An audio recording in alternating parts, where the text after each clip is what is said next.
Tem olhos, mas não veem. Tem ouvido, mas não ouvem. Nariz tem porque alguém fez o nariz de pau ou de gesso, mas não pode cheirar. E você fala que é inteligente adorando esse tipo de coisa. Não dá rábia. Você é tão esperto. Você fez tantas faculdades. Quanto diploma você tem? E por que você não tem coragem de colocar o seu diploma? Aleluia! Glória a Jesus! De lado e se converter nos seus maus caminhos e se arrepender dos seus pecados. Aleluia! Glória a Jesus! Deus não está te condenando por você ter vários diplomas, mas Deus te condena por você adorar a imagem da escultura. Glória a Jesus! Porque muitos não conseguem largar. Aleluia, louvado seja Deus. O poder eclesiástico. Por que muitos não conseguem largar certas igrejas? Aleluia, que adoram imagem por causa do salário, por causa da mordomia. E muitos que estão lá ensinando o erro, eles sabem da verdade, mas eles não largam porque está ganhando um salário alto. Glória a Jesus. Mas o Salmo 115, que foi forjado por essas seitas, aleluia, que fala, aleluia, que Deus é um só, que Deus está em toda parte, que Deus está em todo lugar, é mentira de Satanás. Deus, ele é onisciente, é. Deus é onipresente, é. Mas Deus não vai estar no meio da imundícia. Deus não vai entrar dentro de uma imagem para te abençoar, não. Porque de trás dela tem algo que você não conhece. Somente o Deus de Israel vai abrir os seus olhos. Somente o Deus de Israel, através desta igreja tão humilde, está te alertando para que você abra os seus olhos espirituais. Aleluia, louvado seja Deus. A igreja verdadeira, ela foi chamada para pregar o evangelho genuíno. A igreja verdadeira, ela foi chamada para falar a verdade. Nós somos essa igreja. Nós aqui não estamos temendo. Se depois desse culto, aleluia, quem está pregando contra essas coisas vai preso. Vamos presos com muito prazer, assim como Jeremias, assim como João Batista foram presos porque pregou a verdade, porque falou a verdade para libertar as almas. Aleluia. Para tirar as pessoas do engano, da mentira. Aleluia, louvado seja Deus. Por que crucificar a Cristo? Porque a pregação de Cristo não agradou os homens. Porque Cristo revelou as maldades dos seres humanos aqui na terra. Mas Jesus revelou para que eles se viessem ser libertos, para que eles viessem se libertar dos seus erros, dos seus maus caminhos. Glória a Jesus. Ainda disse ainda para o seu povo: se meu povo que se chama pelo meu nome se humilhar e orar e buscar a minha face e se converter dos seus caminhos maus, então eu vou ouvir dos céus onde eu estou habitando, eu vou perdoar os seus pecados e vou lá e vou sarar a sua terra das doenças, das pragas, aleluia, das pragas das plantações, das pragas no corpo físico, das pragas na alma, que a alma geme, aleluia. Às vezes você não está doente fisicamente, mas a sua alma está doente. E quanto mais você dobra os seus joelhos diante de mais de escultura, as coisas ficam pior. Você sente mais peso nas suas costas, porque você está carregando um fardo. E somente Jesus Cristo pode te libertar deste mal. Mas você precisa se humilhar. Assim como eu me humilhei, eu também já fui idólatra. O meu pai também já foi idólatra.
sem nada. Às vezes nós dormíamos sem comer nada porque não tinha comida. Às vezes minha mãe pegava folha para a gente comer porque não tinha comida, não tinha nada. Mas depois que nós aceitamos Jesus, não vai faltar o pão. O arroz agora pode ter até R$1.000, mas Deus não vai deixar faltar o arroz. Hoje Deus deu casa, deu carro, deu título, deu tudo, sabe por quê? Porque a família de Tony deu lugar para Deus. Mas quando vivia na idolatria, só a misericórdia de Deus. Eu sei que muito tem tido êxito adorando imagem, mas o inimigo está te enganando com bens materiais. Nós não aceitamos a Jesus com bens materiais, não. Deus ele deu porque ele se agradou de nós. Deus ele está dando porque ele está se agradando de nós. Aleluia. Glória a Jesus. Aleluia. A minha morada está no céu. Mas eu quero dizer para você, eu não tenho nenhuma casa no meu nome. Mas eu já fiz algumas casas até para os meus filhos, casa boa. Aleluia. Porque eu não me preocupo com isso. Porque a minha morada está no céu. Eu não preciso de riqueza para pregar o evangelho. Eu não preciso mostrar para você que eu estou morando em casa boa para pregar o evangelho. Mas eu tenho mostrado que Deus é Deus da minha vida. Aleluia. Muito se faz de cego e não vê nada. Mas eu te dou um alerta. Larga esse negócio de idolatria. Deixa quem quiser falar de você. Deixa quem quiser te perseguir. Aleluia. Você vai ver o que Deus vai fazer na sua vida. Porque você vai ter que prestar conta diante de Deus. Se você morrer na idolatria, você não vai ter parte com Deus. Você não vai ter nenhuma condição de entrar no céu de glória. Glória a Deus, aleluia. Porque Deus proíbe o seu povo de idolatrar. Quando se fala em idolatria, não estou falando somente de mais escultura, mas também estamos falando de pessoas que adoram jogador, que adora futebol, que adora isso, que adora aquilo, que adora atriz, que adora cantor. Tem gente que até chora porque eu quero conhecer, é o meu sonho conhecer, aleluia, Zezé de Camargo e Luciano. E quando vê Zezé de Camargo e Luciano, começa a chorar, prantear, mas não tem coragem de chorar na presença do Senhor. Porque um bom de carne, como Zezé de Camargo e Luciano, não pode fazer nada por você. Mas Jesus Cristo pode fazer tudo por você. Aleluia. Glória a Deus. Quantos que viram Ivete Sangalo aqui em Caravelas ou em Teixeira? Quantos que viram? Aleluia, louvado seja Deus. Outros cantores que veio, mas a vida dele está do mesmo jeito. Muitos já até morreram na cachaça. Muitos já tiraram sua própria vida. Aleluia. Mas a igreja ela continua pregando o evangelho. Glória a Deus, aleluia. A igreja continua dizendo: Jesus Cristo salva, Jesus Cristo liberta, Jesus Cristo batiza com o Espírito Santo, prepara o homem e leva para o céu. Independente de fachada, independente de placa, a igreja ela é universal. De cada igreja o Senhor tem usado pessoas para te dizer: só Jesus salva. Aleluia. Glória a Deus. Só Jesus liberta. Glória a Jesus. Glória a Deus. Aleluia. Aleluia. Aleluia. Glória a Jesus. Preciosa é a vista do Senhor a morte dos seus santos. Quando o Senhor fala esse versículo aqui no Salmo 116, no versículo 15, que preciosa é a vista do Senhor a morte do seu santo, porque os seus santos, os seus filhos, morreram adorando a Ele, Deus vivo e verdadeiro. Por isso é precioso para Ele. Por isso é precioso o crente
verdadeiro descia e falava com o homem. Não era ídolo, não era gesso, não era pedaço de pau, não era papel, não era ouro, não era prata.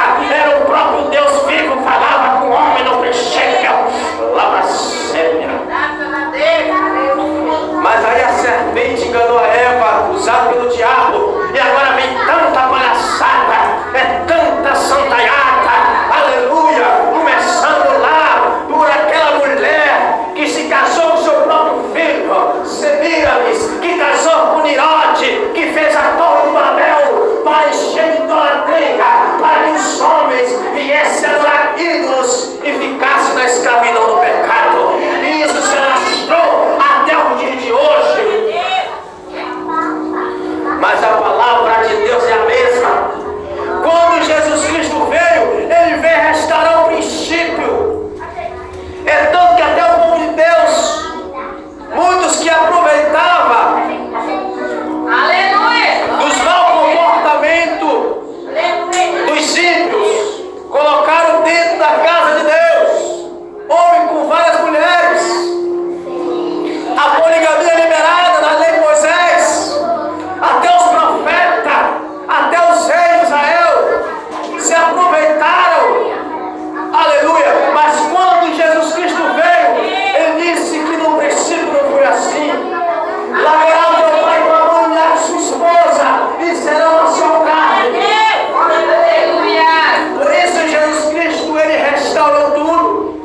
Mas você ainda está dormindo. Você ainda está morto. Aleluia. Desperta tu que dorme. Levanta dentre os mortos e Jesus Cristo te esclarecerá. Que Deus abençoe em nome do Senhor Jesus Cristo. Amém. Tudo pode. Parece que o povo de Deus, que o povo de Israel, que é o povo de Deus como nós somos povo de Deus por ter aceitado o Jesus Cristo, aleluia, que morreu na cruz do Calvário, o Messias esperado dos judeus até hoje ortodoxos. Louvado seja Deus que pratica o judaísmo e que não crê que Jesus Cristo é o Messias. Louvado seja Deus, aleluia, glória a Jesus.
ler a Bíblia, cumprir os mandamentos